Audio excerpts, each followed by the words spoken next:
138 hikmah ke 138.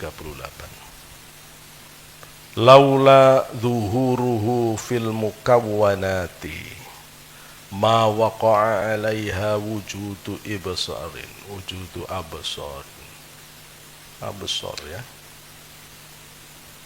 Lau dhaharat sifatuhu itmahallat mukawwanatuhu. Laula zuhuruhu, jika bukan karena nampaknya tajalli Allah. Jangan langsung nampaknya Allah loh ya. Fil mukawwanati, di dalam ciptaan Allah makhluk. Ma waqa'a, tidak akan terjadi, alaiha, atas mukawwanat, apa?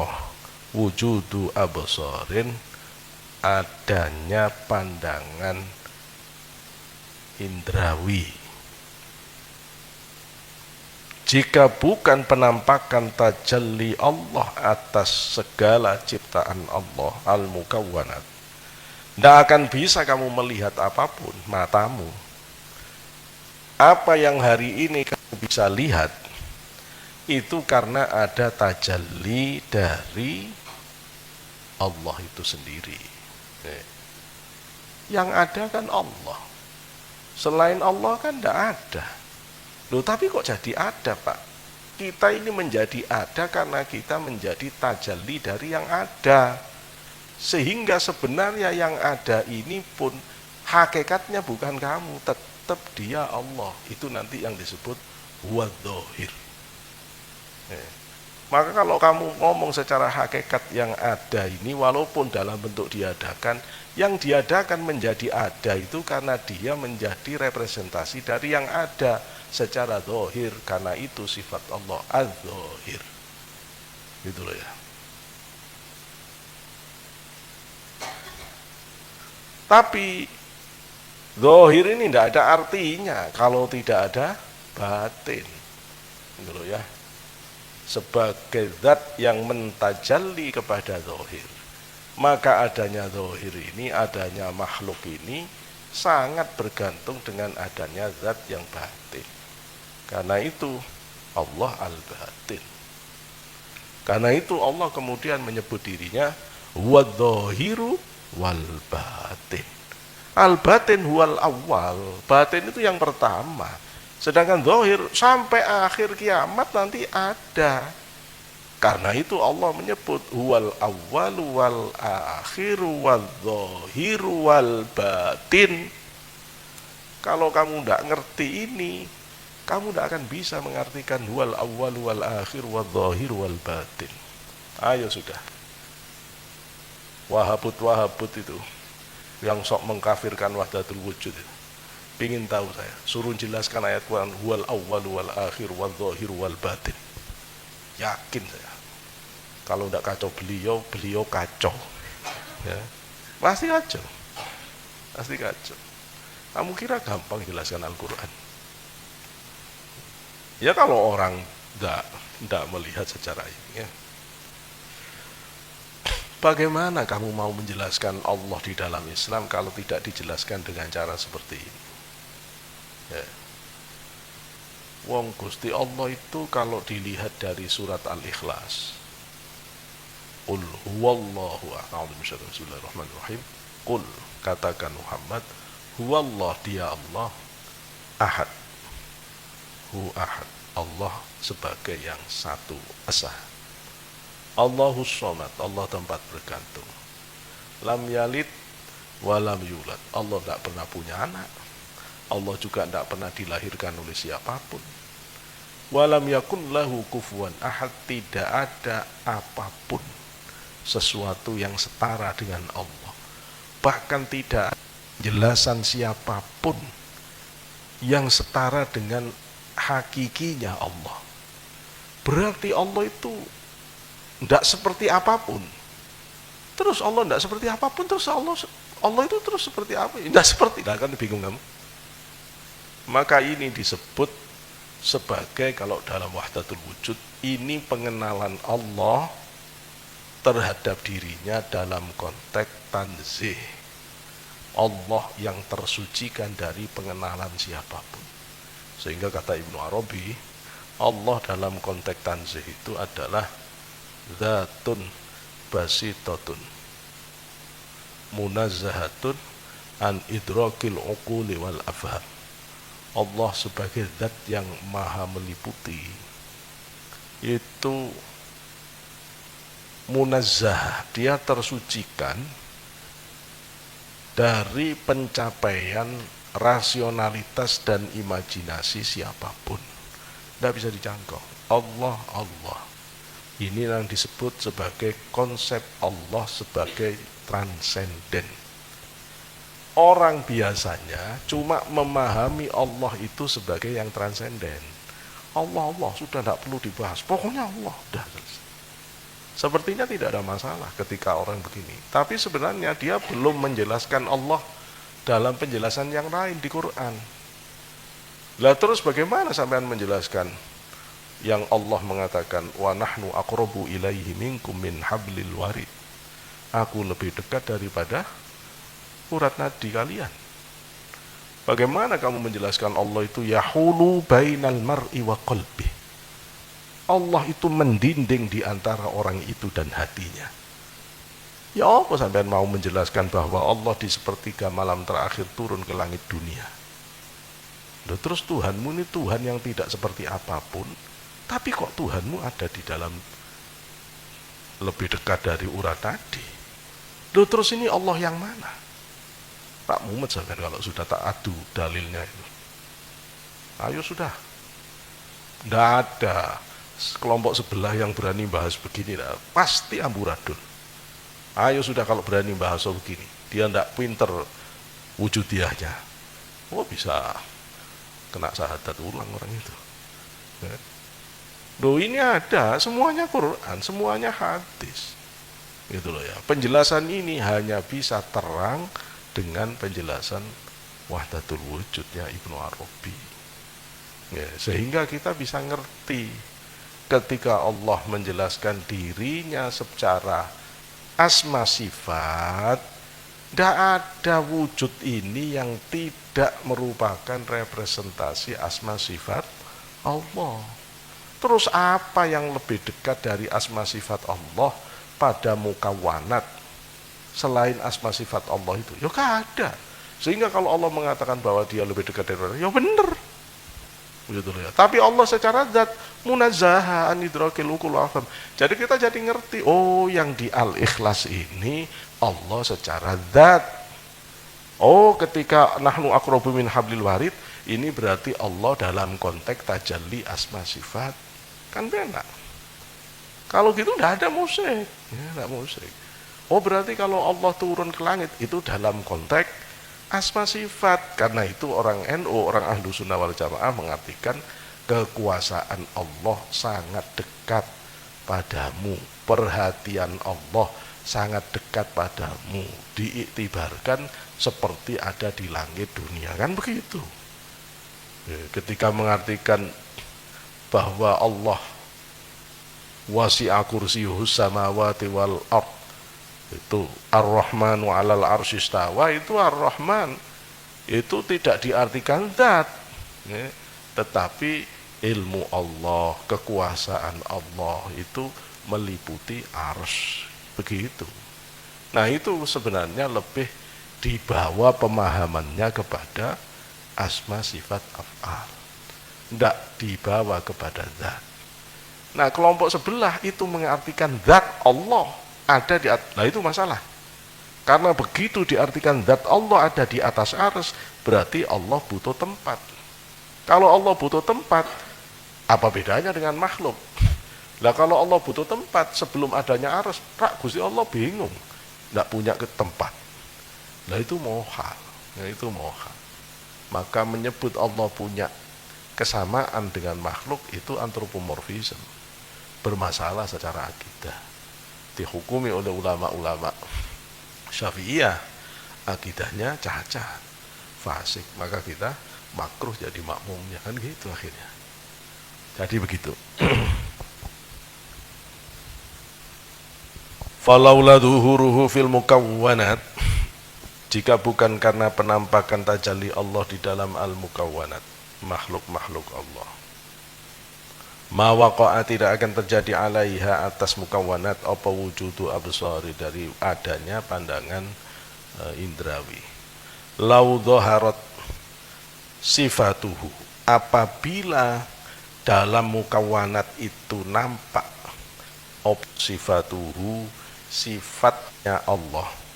Kalau sampai kamu melihat pada mukawwanat itu, nampak sifatnya Allah yang kamu bisa lihat, mahallat mukawwanatuhu, pasti akan sirna, buram, bimakna sirna. Mukawwanatuhu, ciptaan Allahnya hilang. Kalau sampai kamu bisa melihat asma sifat Allah di dalam makhluk, dalam fenomena, makhluknya tidak akan kelihatan. Kamu lihat orang cantik, tapi kemudian yang kamu lihat adalah betapa hebatnya Allah bisa menciptakan orang cantik. Taruhan sama saya, tidak akan syahwat kamu. Orang itu tidak pakai baju, tidak bisa syahwat kamu kalau sudah begitu. Karena kamu sudah tidak kena zahir, gitu, sudah tidak kena zahir. Tapi kalau kamu masih kena zahir, kamu pasti syahwat. Kamu pasti syahwat. Dan itu ukurannya. Itu ukurannya. Nah, orang alim itu karena sudah begitu, maka dia nyantai, mau kemana juga tidak ada yang ganggu matanya. Nah, kalau kita ya berat gitu ya. Maka kalau sifat Allah itu sampai kamu bisa amati dengan mata batinmu, dengan pikiran lurusmu, wujud makhluknya yang hilang, yaitu mahallat, wujudnya itu jadi memudar, hilang, sehingga yang tampak nanti itu kekuasaan Allah, asma Allah, af'alullah, gitu ya, af'alullah. Kalau kamu sampai benar-benar yakin, tidak tersisa sedikit pun makhluk, saat kamu melihat begitu itu yang membuat panas itu tidak akan terasa. Lahar itu tidak bisa bakar dirimu. Tapi itu kalau sudah level wali gede, itu memang ngelihat itu benar-benar tidak kelihatan makhluk itu, sudah benar-benar yang kelihatan tajalli dari Allah itu. Kalau gitu itu yang bikin orang sampai bisa punya karomah. Begitu itu sebenarnya. Jadi kalau kamu ingin bayangkan perasaan seorang wali, wali itu seru ya. Dia ngelihat tapi nggak ngelihat. Yang dilihat justru yang nggak dilihat orang, itu loh. Itu wali. Sementara orang awam ya berhenti penglihatannya pada ada yang kelihatan, tidak bisa ngelihat lebih dalam. Yakni laula tajallihi, kalau bukan karena tajallinya Allah subhanahu wa ta'ala, mewarai hijabin, dari belakang hijab al-mukawwanati, hijabnya mukawwanat, yakni makhluk ya, mukawwanat, yakni mewarai hijabi, yakni mewarai, dari belakang hijabi, dari belakang hijabnya, huwa, dia Allah, hiya, adalah mukawwanat. Huwa hiya, huwa hiya, hiya huwa.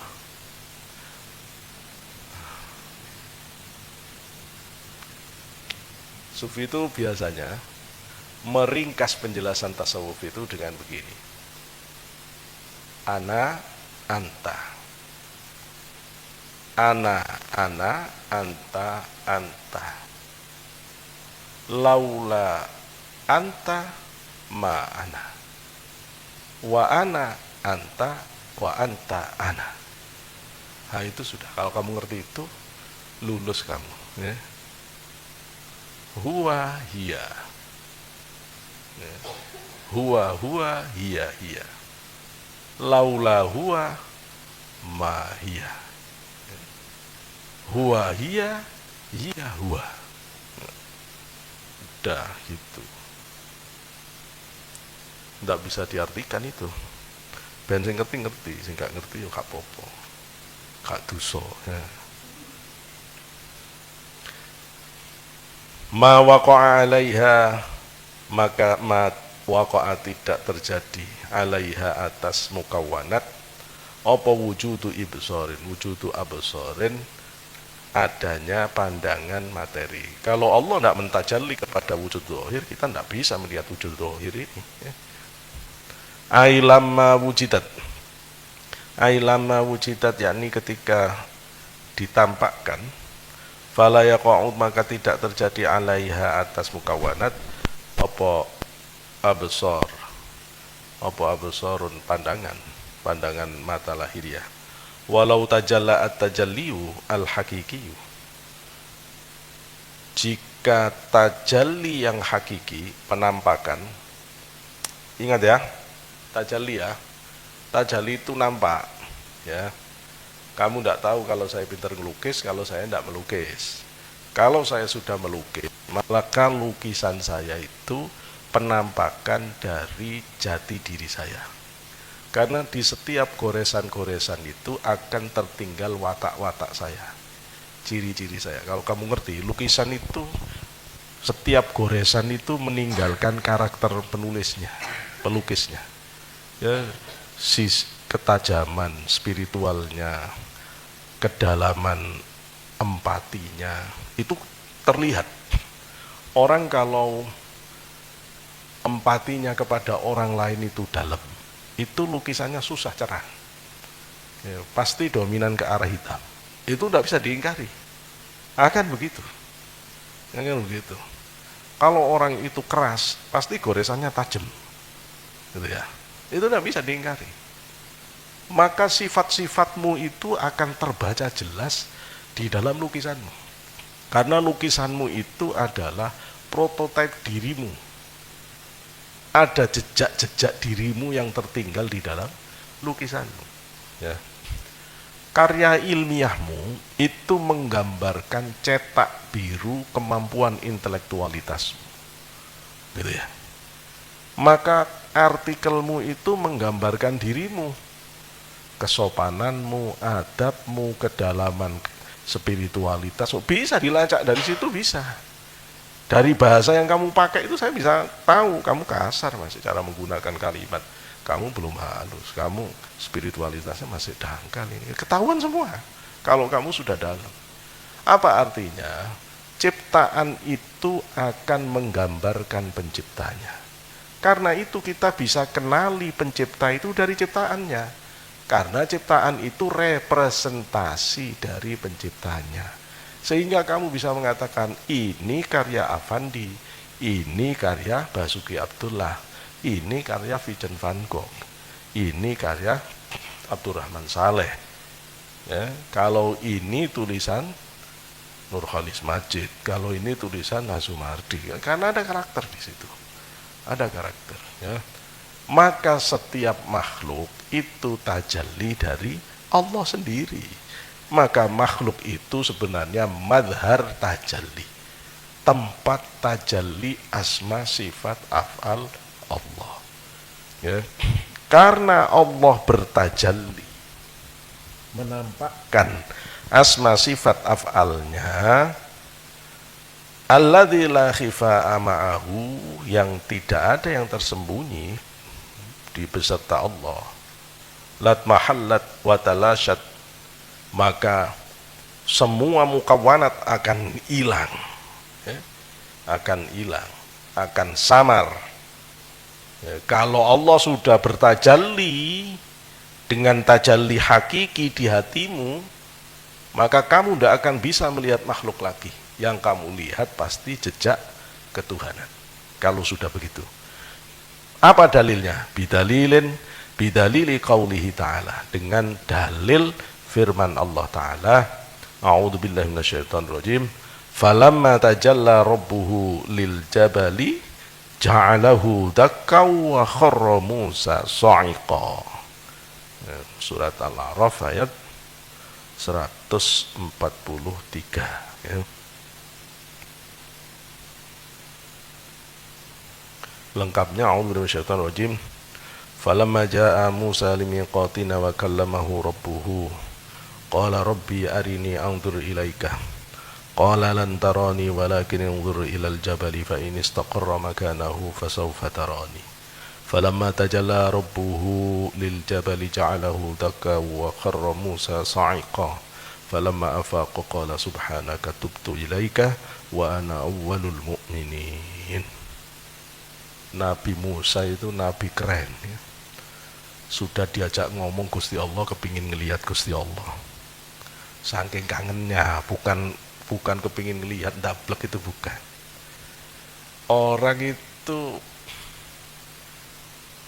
itu ada yang berani, tapi karena tulus itu tetap dimaafkan. Nabi Musa itu tipe itu,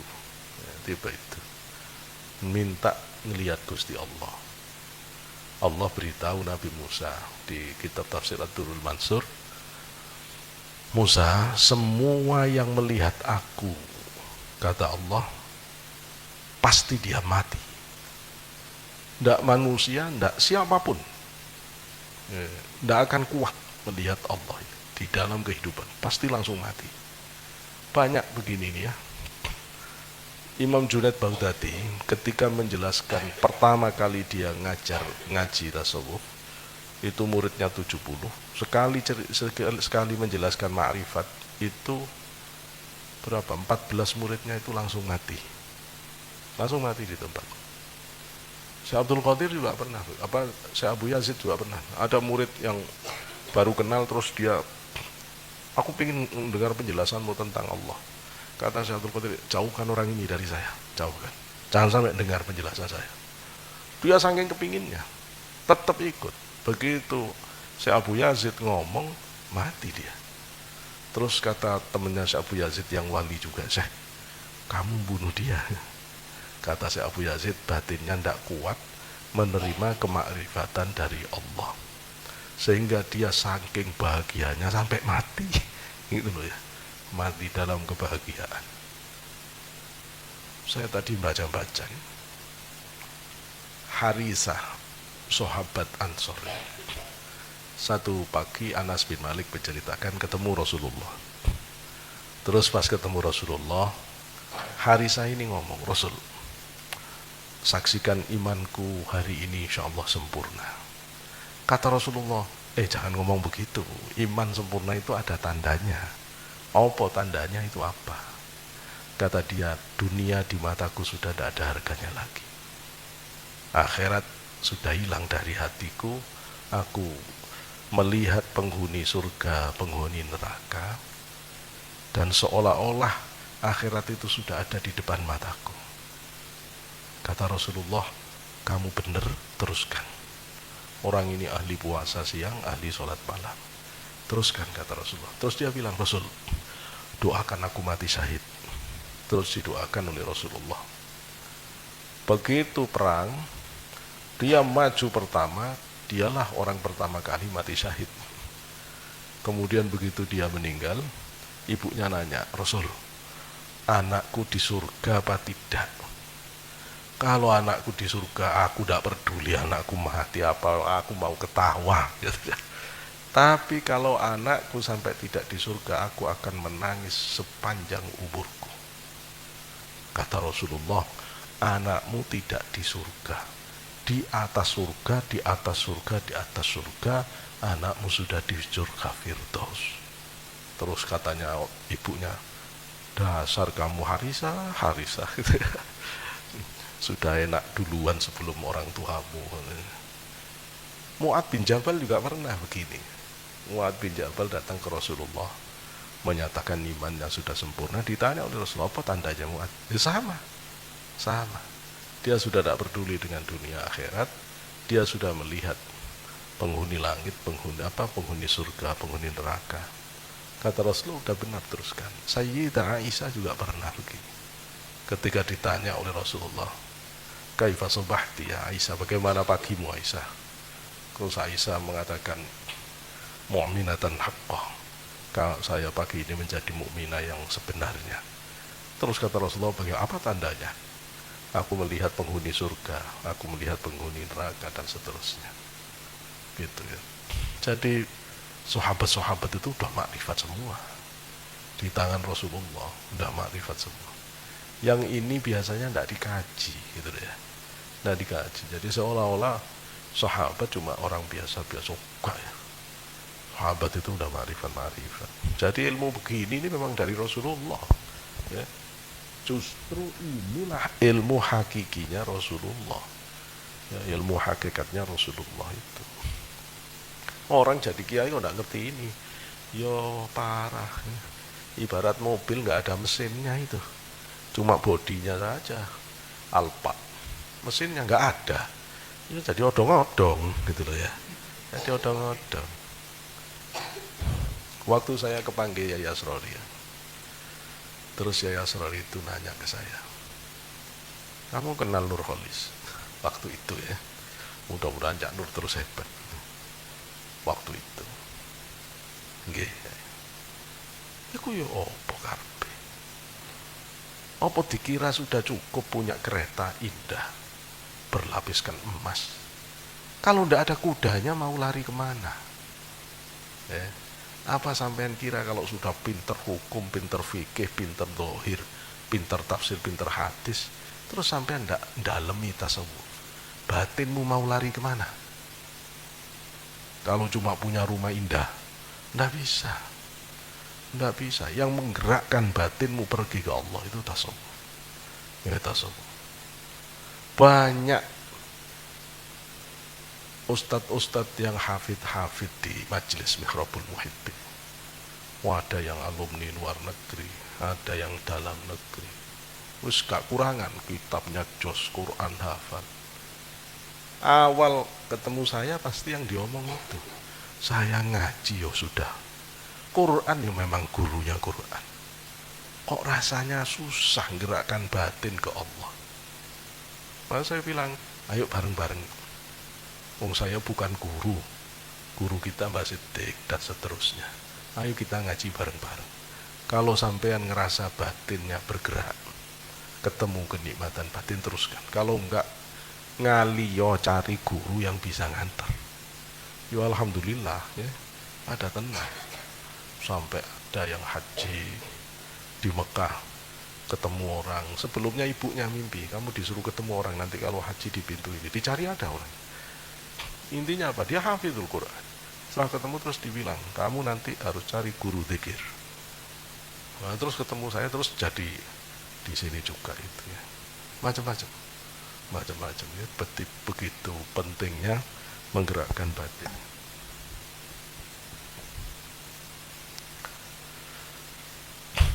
Waktu Allah mau bertajalli, kan Nabi Musa ingin kelihatan Allah, tapi Allah tidak memperbolehkan. Nabi Musa mengatakan seperti yang sering saya sampaikan, ketika Allah mengatakan mati kamu nanti Musa, kalau tetap ingin lihat aku, kata Nabi Musa, mending saya ngelihat kamu terus mati ya Allah, daripada saya hidup tapi tidak pernah lihat kamu. Hebatnya mati tidak diharapkan sama sekali. Kalau Mu'ad bin Jabal tandanya begitu ya. Saya kalau pagi Rasul, saya tidak pernah punya bayangan akan hidup sampai sore. Saya kalau sore Rasul, saya tidak punya bayangan akan hidup sampai besok pagi. Bahkan setiap saya melangkah satu langkah, saya tidak pernah punya pikiran bisa melangkah yang kedua. Oh, itu sudah iman yang mengagumkan sahabatnya. Kita bisa begitu, ya belum, jauh. Nabi Musa begitu. Nur Allah itu sangat dahsyat ya. Waktu Allah mau bertajalli ke Bukit Tursina, Bukit Tursina itu diliputi dulu dengan nur oleh Allah. Setelah diliputi dengan nur, diliputi dengan malaikat. Setelah diliputi malaikat, diliputi nur lagi. Setelah diliputi nur, diliputi malaikat lagi. Baru bertajalli nur Allah. Begitu tajalli nur Allah, hancur Bukit Tursina, Nabi Musa pingsan. Saking dahsyatnya. Ada seorang mufassir mengatakan, saya lupa apa, saya Mutawalli Asy'arawi kalau nggak salah.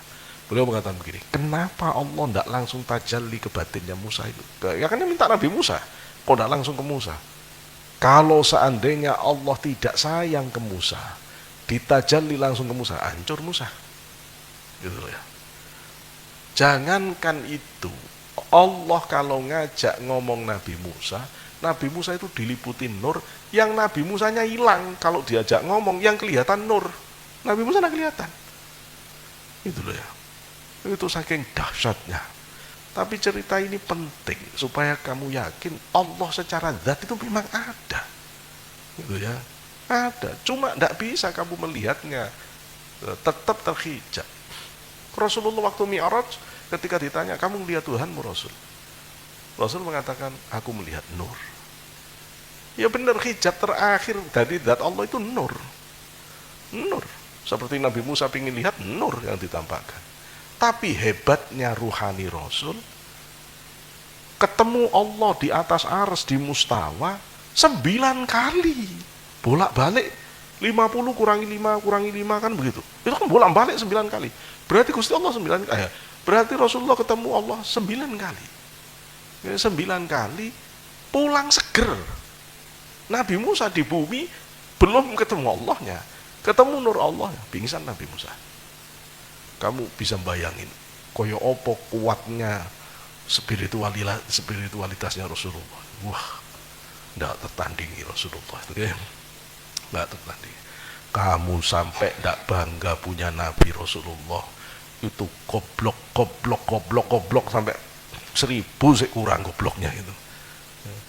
Kamu sih tidak mau baca sholawat, aduh goblokmu berapa kali. Kamu sih tidak bisa meresapi batinmu terima kasih ke Rasulullah dengan sholawatmu, kamu goblok kamu. Gitu kamu sih tidak bisa nangis terima kasih ke Rasulullah yang begitu istimewa, kamu buta bener batin. Nabimu tidak karu-karuan, tidak karu-karuan istimewa. Dan kita istimewa karena kita punya Nabi yang istimewa, punya Nabi yang istimewa, ya Rasulullah. Dan Nabi Musa, falamma tajalla, maka ketika nampak sapa rabbuhu Tuhanmu. Maka teori tajalli ini dari Quran. Kalau ada orang nyangkal teori tajalli, terus teori apa sing mbok gawa? Emanasi mah filsafat Yunani. Sapa rabbuhu Tuhan, falamma tajalla, maka ketika nampak sapa rabbuhu Tuhan Allah, lil jabali, pada bukit Tursina, ja'alahu, menjadikan sapa Allahu ke bukit Tursina dakka, hancur, wa kharra, dan tersungkur pingsan siapa Musa, kharra, tersungkur Musa, sa'iqa, dalam keadaan pingsan. Kama wadhaha, sebagaimana menjelaskan sapa Syekh Ibnu Athaillah Sakandari, dzalika, yang demikian, biqaulihi, dengan pernyataan Syekh Ibnu Athaillah Sakandari, lau dhaharat, jika nampak apa sifatuhu, sifatnya Allah, itmahallat, maka menjadi sirna apa mukawwanatuhu, ciptaan Allah, makhluk. Li'annahu, karena sesungguhnya sifat Allah la irtibata baina al-qadim wal hadis, tidak ada kaitan antara al-qadim wal hadis dan yang hadis. Fadhuhuruhu, maka nampaknya tajalli Allah subhanahu, maha suci Allah, miwarai hijabin, dari balik hijab, al-mukawwanat, hijab makhluk, huwa, dia Allah, tajalli Allah, alladzi, yang aujabah, yang wajib, apa dhuhuruha, nampaknya mukawwanat. Ya, bahwa kalau sifat Allah itu sudah bertajalli di batin seseorang, maka pasti makhluk mukawwanat hilang. Nah, mukawwanat itu kalau dilihat mukawwanatnya, ya sifat Allah hilang, gitu loh ya. Maka kalau ada istilahnya, Sayyidina Abu Bakar mengatakan, ma ra'aitu syai'an illa ra'aitullaha qablah. Ma ra'aitu syai'an illa ra'aitullaha ba'dah. Aku tidak ngelihat sesuatu kecuali aku ngelihat Allah sebelumnya.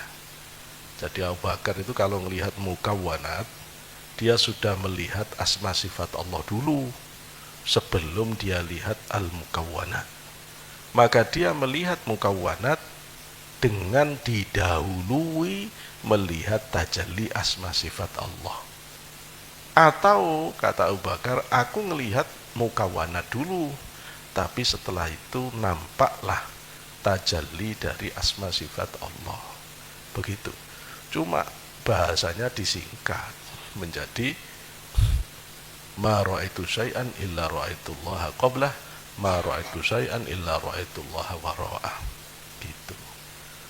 Al-Halat lebih nyingkat lagi. Al-Halat mestinya ngomongnya akan begini, ana tajalli al-haq. Tajallinya dihilangi, ana al-haq. Begitu ana al-haq, ribut. Sing goblok-goblok nggak ngerti filsafatnya tasawuf, dari kafir-kafir kan al-Halat. Ya repot memang ya. Ngomong dengan orang yang pikirannya nggak nyampe itu repot. Mau diapa-apakan repot.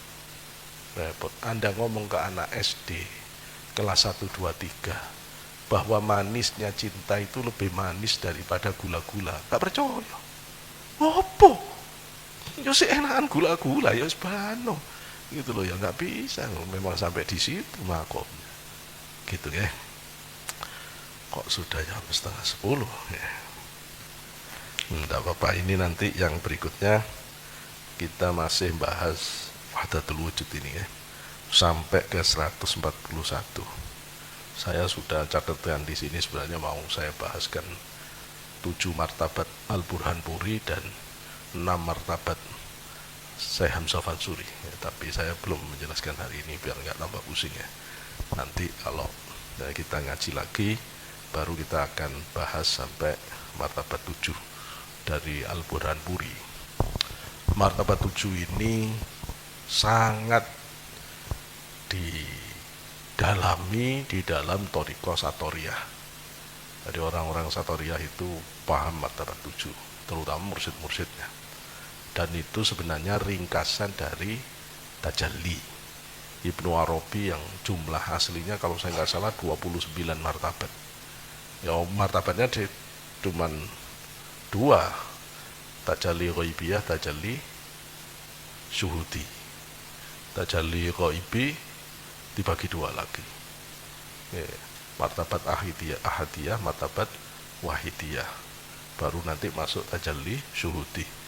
Tapi kalau dihitung mulai dari ahadiyah, wahidiyah di tajalli ghaibi sampai kepada atau tajalli dzati ke tajalli syuhudi itu ada 29.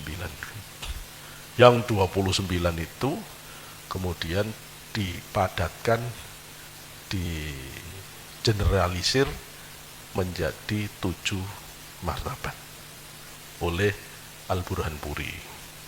Teori Al-Burhan Puri martabat 7 ini diterima oleh hampir semua ulama, termasuk seluruh ulama Wali Songo. Jadi Wali Songo itu ngerti semua martabat 7. Jadi kalau kamu tidak ngerti ya lucu. Wali Songo yang abad 14 ngerti, masuk kamu yang abad sekarang nggak ngerti. Sampai Hamzah Fansuri menulis kitab khusus namanya Zinatul Muwahhidin, meringkas martabat 7 jadi 6. Dalam kitab Zinatul Muwahhidin kita tahu dulu para wali itu sebelum ke Jawa itu banyak parkir di Pasai, parkir di Barus. Itu yang kepingin tahu Barus ikut Syahriat. Nah, dia tahu Barus di mana gitu ya. Dekat itu ya, perbatasan Sumatera Utara dan Aceh ya. Di sana dulu sumbernya Islam itu dari sana, sehingga abahnya Sunan Giri ya, setelah beliau menikah dengan Dewi sekolah di saya di Banyuwangi, Belambangan, kemudian begitu hamil mengandung Sunan Giri, beliau kan orang alim. Terus orang alim itu kan menarik. Jadi masyarakat itu senang pada ngaji, pada ini, terus difitnah. Beliau menggalang massa mau meruntuhkan kerajaan Blambangan. Fitnahnya udah tidak bisa dihindari, sehingga dia akhirnya mau dibunuh ya, oleh Blambangan yang merupakan mertua sendiri. Akhirnya beliau tidak mau pertumpahan darah, keluar dari Blambangan. No, terus istrinya udah terlanjur jatuh cinta ya. Sudah tidak tahan melihat putri anaknya sendiri, maka ditawakalkan ke Allah, dilepas ke laut. Nanti ketemu saudagar putri Gresik, terus dirawat jadi Sunan Giri ya, Sunan Giri. Maulana Ishaq Sunan Giri keturunan Syekh Abdul Qadir Al-Jilani ya. Nah, Maulana Ishaq sepulang dari Blambangan itu terus dia mukim lagi di Barus. Itu memang Barus itu tempat pertemuan para aulia dulu ya. Nah, itu semuanya ngerti martabat 7 ya. Sahkwala penerus dari setelah Hamzah Fansuri itu nanti ulama besar itu Samsuddin Sumatrani. Samsuddin Sumatrani punya murid Syekh Burhanuddin Ulakan ya. Setelah itu ulama besarnya adalah Sahkwala Abdul Rauf As-Singkili, mufassir pertama di Indonesia. Beliau mursyid Thariqah Satoriyah. Beliau juga ahli martabat 7. Nanti punya murid dari Tasikmalaya. Sebenarnya bukan dari Tasikmalaya, dia disuruh mencari tempat yang di situ ada padi dengan ciri-ciri tertentu, yang nanti ketemunya di situ. Nah, maka akhirnya tinggal di Tasikmalaya. Sopo? Duh, lali nyebut. Yang dekat Abayani itu loh. Pamijahan, misalnya Abdul Muhyi Pamijahan, itu muridnya Abdul Rauf As-Singkili yang makamnya waktu tsunami tetap ada di pinggir pantai.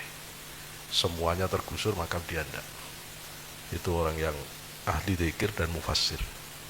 Itu ya, Abdul Rauf Singkil dan seterusnya. Ada yang menyebut Pangeran Diponegoro itu juga Satoriyah. Tapi ada yang menyebut Pangeran Diponegoro Naksabandia, wallahu a'lam. Ya, Qadiriyah, ya mungkin semuanya ada, dia punya mungkin. Baik ya, jadi ilmu ini adalah batinnya dari tauhid paling tinggi di dalam Islam. Karena itu pengenalan Allah dengan sifat 20 itu dinamai aqidatul awam. Itu tauhidnya orang awam. Kalau tauhidnya orang khawas, itu tauhidul arifin. Kalau tauhidul arifin, ya yang kita bahas ini. Jadi kalau kamu ingin tahu bagaimana pengenalan ketuhanan pada para wali di Islam, ya tauhidul arifin ini yang kita bahas ini. Ya, insya Allah kita akan terus bahas ini. Mungkin masih ada 3 hikmah lagi yang berkaitan dengan ini. Nanti kita akan lanjutkan pada ngaji berikutnya. Mudah-mudahan Allah senantiasa memberikan anugerah yang banyak pada kita. Al-Fatihah ila hadratil Al-Fatihah Surat Al-Ladzina Alhamdulillah fi na'amu yukafi min zidai Rabbana lakal hamdu kama yanbaghi li jalalika al-karim wa 'azimi sultan Allahumma salli ala Muhammad alhamdulillah rabbil alamin Allahumma anfa'na ma 'allamtana wa 'allimna ma yanfa'una wa zidna mahsana zidna ilman nafi'an wa 'amalan taqabbala rizqan halalan tayyiban mubarakan sihhan jazzalan min kulli maqsusin karim al-amwad wal asqam Allahumma inna nas'aluka al-'afwa wal 'afiyah mu'afatan da'imah fid dini wad dunya wal akhirah Rabbana atina fid dunya hasanah wa hasanah Subhana rabbika rabbil 'izzati amma yasifun wa salamun alhamdulillahi rabbil alamin akhiran Allahumma waffiq ila aqwamit thariq. Wassalamu alaikum warahmatullahi wabarakatuh.